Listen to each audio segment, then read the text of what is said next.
नमस्कार साथियों। आज है 5 अक्टूबर और इस सेशन में द हिंदू एडिटोरियल का वोकेबलरी कवर करते हैं। यानी कि द हिंदू एडिटोरियल में जो भी इंपॉर्टेंट वोकेब्स होते हैं उसे with picture and animation cover कराया जाता है। तो जो पिक्टोग्राफिकल रिप्रेजेंटेशन ऑफ वर्ड होता है ना, वो काफ़ी ज़्यादा हेल्पफुल होता है वर्ड को याद करने में। इसलिए कोशिश करते हैं जो भी वर्ड है उसको पिक्चर के थ्रू भी समझाया जाए। तो चलिए देखते हैं आज का इंपॉर्टेंट वर्ड क्या रहने वाला है। उससे पहले वीडियो लाइक कर दीजिए और अभी तक चैनल सब्सक्राइब नहीं किए हैं तो जल्दी से चैनल सब्सक्राइब कर लीजिए। और ये हमारा सोशल मीडिया साइट है, आप लर्न टी लाइव सर्च करेंगे तो टेलीग्राम, इंस्टाग्राम या फेसबुक पे आएगा, वहाँ से आप फॉलो कर सकते हैं। तो आइए देखते हैं आज का इंपॉर्टेंट वर्ड। फर्स्ट वर्ड है डेप्रिसिएट। डेप्रिसिएट की बात करें तो एक वर्ब है। डेप्रिसिएट क्या है? एक वर्ब है जिसका मीनिंग होता है to become less valuable over a period of time. देखिए धीरे धीरे क्या होता है, किसी चीज़ का दाम घटना। ठीक है, सपोज आपने एक फ़ोन लिया, ठीक है, फ़ोन लिया या बाइक लिया या कार लिया, तो क्या होता है, जैसे आप लिए तो उस टाइम तो दाम उसका ठीक ठाक था, जो लिए नया दाम देकर लिया है, और आपके पास आते ही उसका क्या हो जाएगा, दाम कम होने लगेगा। अब आप उसको बेचना होगा तो आप उस प्राइस में तो नहीं बेच सकते ना, और धीरे धीरे डे बाई डे उसका प्राइस धीरे धीरे कम ही होता जाएगा। तो डिप्रिशिएट मतलब वही होता है कि किसी चीज़ का over a period of time उसका दाम कम हो जाना, उसका वैल्यू कम हो जाना, यानी कि मूल्य उसका क्या हो जाना, घट जाना। तो डिप्रिशिएट मतलब आप समझ गए होंगे क्या होता है कि मूल्य का घटना, कोई भी चीज़ जिसका दाम धीरे धीरे over a period of time घटते जा रहा हो। तो सिनोनिम्स की बात करें तो डिमिनिश हो सकता है, बिलिटिल हो सकता है, डिस्पैरेज हो सकता है या फिर डी वैल्यू हो सकता है। तो ये सब क्या हो जाएंगे, इसके सिनोनिम्स हो जाएंगे। जैसे आपको यहाँ पे पिक्चर में भी समझाया गया है, पिक्चर के थ्रू, कि किसी चीज़ का जो वैल्यू, जैसे यहाँ पे कॉइन्स दिखाया गया, तो कॉइन्स क्या हो रहा है, धीरे धीरे इसका डाउन होते जा रहा है, यानी कि घट रहा है। यानी कि जो इसका ग्राफ कैसे दिखा रहा है, किस नीचे की तरफ दिखा रहा है, यानी कि डिप्रिशिएट हो रहा है, घट रहा है। तो आई होप समझ में आ गया होगा। डिप्रिशिएट मतलब क्या होता है, मूल्य घटना, किसी चीज़ के मूल्य का क्या होना, घटना। सिनोनिम्स डिमिनिश, बिलिटिल, डिस्पैरेज या फिर डिसवैल्यू हो जाएगा। देखते हैं सेकंड वर्ड। सेकंड वर्ड क्या है, डेफिसिट। डेफिसिट की बात करें तो ये एक नाउन है। डेफिसिट क्या है, एक नाउन है जिसका मीनिंग होता है the amount by which money spend और earn is greater than money earn in a particular period of time.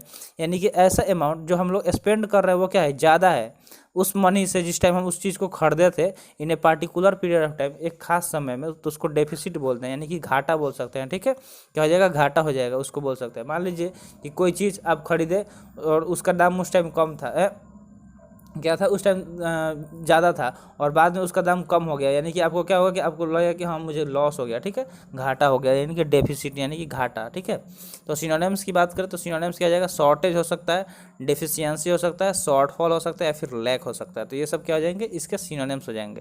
यानी कि डेफिसिट का मीनिंग क्या हो जाएगा, घाटा होना, यानी कि डेफिसिट नाउन है। तो सबसे पहले तो आपको ये जरूर याद रखना है कि जो भी वर्ड आप सीख रहे हैं, याद कर रहे हैं, कि वो कौन सा पार्ट्स ऑफ स्पीच है, यानी ये बहुत ज़्यादा मायने रखता है। अगर उस पार्ट्स ऑफ स्पीच उसका पहचानना, उसको याद रखना, क्योंकि डायरेक्टली क्वेश्चन आते हैं, बहुत सारे एग्जाम में डायरेक्टली क्वेश्चन आते हैं, इसलिए आपको बताया जाता है। ठीक है, तो डेफिसिट का मीनिंग क्या हो जाएगा, घाटा, यानी कि शॉर्टेज, डेफिशिएंसी, शॉर्टफॉल या लैक, ये सब क्या हो जाएंगे, इसके सिनोनिम्स हो जाएंगे। थर्ड वर्ड है फ्रेजाइल। फ्रेजाइल बहुत बार रिपीट भी हुआ है। अगर आप शुरू से सेशन देख रहे हैं, नहीं देख रहे हैं कोई बात नहीं, आज ज्वाइन किए हैं तो कोई दिक्कत नहीं है, आगे कंटिन्यू जरूर कीजिएगा। अगर आप डेली कंटिन्यू करते हैं, देखिए यहाँ पे ये नहीं है कि हाँ 1 घंटा 2 घंटा का लेक्चर चला के आपको पूरा बोर किया जाएगा। थोड़ा सा ही 10 मिनट ही देखिए, 15 मिनट का, 15 मिनट के अंदर ही जो भी लेक्चर होता है वो होता है, और 15 मिनट में अगर आप 10 वर्ड सीख जाते हैं तो इससे ज़्यादा अच्छा क्या हो सकता है। डेली आप 10 ही सीखिए ना, ये नहीं कि एक ही दिन लेके बैठ गए मोटा वाला वोकैब्स का बुक और बस याद कर रहे हैं तो हो जाएगा, कभी नहीं होगा, वैसा कभी मुमकिन ही नहीं है। ठीक है, आप डेली सीखिए, नया नया वर्ड थोड़ा सा तरीका से सीखिए, अच्छे से सीखिए। तो देखिए वर्ड क्या है, फ्रेजाइल है। फ्रेजाइल एक एडजेक्टिव है जिसका मीनिंग होता है इजिली ब्रोकन और डैमेज। मतलब कोई चीज़ जिसको हम आसानी से तोड़ सकते हैं, जैसे ग्लास हो गया, ठीक है, कांच का जो ग्लास है, या कप हो गया चाय पीने वाला, अगर एक बार हमारे हाथ से छूटता है फिर टूट जाता है। तो फ्रेजाइल मतलब क्या होता है कि जो आसानी से टूट जाए या डैमेज हो जाए, यानी कि कमज़ोर, क्या बोल सकते हैं उसको, कमज़ोर बोल सकते हैं। ठीक है, यानी कि सिनोनिम्स की बात करें तो इसका सिनोनिम्स क्या होगा, डेलिकेट हो सकता है, वीक हो सकता है, फ्रेल हो सकता है, फिर ब्रेकेबल। ब्रेकेबल चीज़ ही ना टूटेगा आसानी से, जैसे कांच वगैरह जो उसमें हम लोग मतलब मिरर हो गया, वो सब क्या होता है, आसानी से टूट जाता है। तो फ्रेजाइल को आप ऐसे याद रख सकते हैं। जैसे देखिए यहाँ पे ग्लास का पिक्चर दिखाया गया कि ये ग्लास मान लीजिए कि छूट जाएगा तो एक बार क्या हो जाएगा, फूट जाएगा। यहाँ पे दिखाया भी गया है कि यहाँ पे फूटा है, यानी कि ये किसी से गिर गया तो फूट गया। तो फ्रेजाइल क्या है, मतलब ऐसे याद रख सकते हैं कि ग्लास फ्रेजाइल होता है। क्या होता है, ग्लास फ्रेजाइल होता है। ठीक है, तो इस तरफ इसको याद रख सकते हैं। तो फ्रेजाइल क्या है, एक एडजेक्टिव है जिसका मीनिंग होता है कमज़ोर। नेक्स्ट वर्ड है सॉफ्टेन। सॉफ्ट तो जानते हैं, सॉफ्ट मतलब नरम, कोई चीज़ जो नरम एकदम सॉफ्ट मुलायम हो। तो सॉफ्टेन यानी कि वर्ब हो गया, इसका मीनिंग होता है टू बिकम और टू मेक समथिंग सॉफ्टर, यानी किसी चीज़ को एकदम सॉफ्टर बना देना। ठीक है, क्या करना, एकदम उसको चिकना बना देना, मुलायम बना देना, तो नरम बोल सकते हैं। सॉफ्टवेयर मतलब क्या होता है, नरम कर देना। सिनोनिम्स की बात करें तो वीकेंड, मॉडरेट, टेम्पर, मिटिगेट, ये सब क्या आ जाएंगे, इसके सिनोनिम्स हो जाएंगे। ठीक है, तो सॉफ्टवेयर मतलब क्या आ जाएगा, नरम, यानी कि उसको और ज़्यादा सॉफ्ट कर देना, नरम कर देना। नेक्स्ट है ओवरशूट। ओवरशूट की बात करें तो एक वर्ब है। ओवरशूट क्या है, एक वर्ब है जिसका मीनिंग होता है to go further than the place you intended to stop और टर्न। मान लीजिए कि आपको जहाँ तक मतलब रुकना था, सपोज जैसा रेस वगैरह होता है, तो कुछ इस तरह का, मान लीजिए ये ट्रैक है, तो ट्रैक में यहाँ तक मतलब फिनिश लाइन यहाँ पे है। ठीक है, तो जब जो रेसर होते हैं वो दौड़ते हैं तो ये क्या हो जाता है, उस लाइन को क्रॉस कर जाते हैं, क्योंकि उनमें मोमेंटम बहुत ज़्यादा होता है, स्पीड में वो काफ़ी तेज़ी से दौड़ के आए रहते हैं, तो अचानक से यहाँ पे वो नहीं रुक पाते हैं, तो कुछ दूर तक वो चले जाते हैं दौड़ते हुए, फिर जाकर धीरे धीरे अपना स्पीड कम करते हैं। तो इसी ओवरशूट मतलब वही होता है कि मतलब आपका जो फर्दर जहाँ जाना है उससे आगे चलेगा। ठीक है, बिना रुके। ठीक है, यानी कि से अधिक। ओवरशूट मतलब से अधिक, यानी कि लाइन से आप अधिक चलेगा। ठीक है, आगे चलेगा। मान लीजिए आपको कहीं जाना है, ठीक है, और आपको रास्ता नहीं मालूम है, तो अब क्या होगा कि आप गुम हो गए और थोड़ा सा आगे चलेगा उस चीज़ से, तो उसको ओवरशूट बोलते हैं। यानी कि सिनोनिम्स की बात करें तो ओवर रन बोल सकते हैं। देखिए ओवर रन अभी बताया ना, एकदम वही वही वाला बताया, एकदम आपको एथलीट वाला ही बताया एकदम अच्छा से। तो ओवर रन, ऐसे ओवरशूट को याद रख सकते हैं। गो beyond, go around, exceed. Exceed मतलब क्या होता है, ज़्यादा। ठीक है, यानी कि से अधिक। तो आई होप ओवरशूट समझ में आ गया होगा। तो ओवरशूट का क्या है, वर्ब है जिसका मीनिंग होता है से अधिक। देखते हैं नेक्स्ट वर्ड। नेक्स्ट वर्ड क्या है, कंटिंजेंट। कंटिंजेंट एक नाउन है। ठीक है, कंटिंजेंट क्या है, एक नाउन है जिसका मीनिंग होता है a group of people at a meeting or an event who have something in common, especially the place they come from, that is not shared by other people at the event। मान लीजिए कि कोई एक event कराया गया, ठीक है, और मान लीजिए आपके गांव में कोई इवेंट आ रहा है, और वहाँ पे कोई ऐसा कहीं एक ऐसे ग्रुप का इंसान मतलब आ गए कुछ लोग जो हम लोग से बिल्कुल ही अलग है। ठीक है, जो हम लोग से क्या है, बिल्कुल ही अलग है। ठीक है, मान लीजिए कि अंग्रेज ही आ गए, जो मतलब वाइट वाइट कलर के होते हैं, तो वो आ गए हमारे बीच में, तो क्या वो एक अलग जगह के हैं वो। ठीक है, वो कहाँ से, specially the place they come from, यानी कि वो जहाँ से बिलोंग करते हैं वहाँ से आए हैं। ठीक है, तो उनके लिए कॉन्टिजेंट वर्ड यूज होता है। ठीक है, किसी मीटिंग में ऐसे लोग जो क्या हो, एक ही जगह से वो बिलोंग करते हैं, एक जैसा हो। ठीक है, वो तो वो वहाँ पे प्रेजेंट हो, तो उनको कंटिजेंट बोलेंगे, यानी कि आकस्मिक बोल सकते हैं। तो सिनोनिम्स की बात करें तो कंडीशनल, एक्सीडेंटल, पॉसिबल या फिर डिटैचमेंट, ये सब क्या हो जाएंगे, इसके सिनोनिम्स हो जाएंगे। जैसे मान लीजिए कि यहाँ पे क्या होगा कि सब कोई एक ही जैसा है, सारा मतलब ब्लैक ब्लैक कलर का पिक्चर में दिखाया गया है, बीच में आप ये रेड वाला इंसर्ट करेंगे पजल में, तो क्या होगा, वो थोड़ा सा अजीब लगेगा, मतलब वो आकस्मिक लगेगा, यानी कि कंटिजेंट। नेक्स्ट है एडिक्वेसी। एडिक्वेसी की बात करें तो एक नाउन है जिसका मीनिंग होता है the fact of being enough in quality और good enough in quality for a particular purpose और नीड।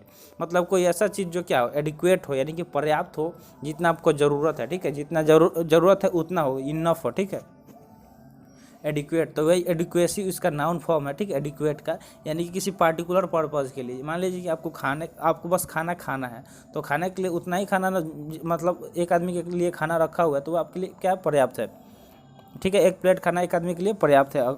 अब ये नहीं कि आपको लेके जाना है, तो मतलब खाने के लिए खाना रखा गया और आप सोचे कि लेके जाना है, तब तो कम पड़ ही जाएगा। तो एडिक्वेट मतलब कोई चीज़ जो आपको पर्पज़ हो, उस नीड हो, उतना वो अवेलेबल हो, इनफ हो, तो उसको एडिक्वेसी बोलते हैं, यानी कि पर्याप्तता बोल सकते हैं।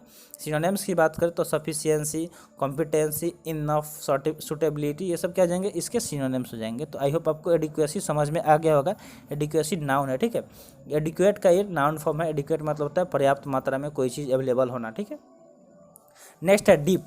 डीप की बात करें तो ये वर्ब है जिसका मीनिंग होता है sink, put something quickly into a liquid and take it out again. यानी किसी चीज़ को क्या कर देना, सिंक कर देना, डीप कर देना, डुबा देना कुछ टाइम के लिए, फिर उसको बाहर निकाल लेना दोबारा, तो उसको बोलते हैं डीप, यानी कि डुबकी। जैसे हम लोग नहाते टाइम क्या करते हैं, कुछ मतलब टाइम के लिए डुबकी लगा लेते हैं, अंदर चले जाते हैं पूरे पानी के अंदर अपने बॉडी को।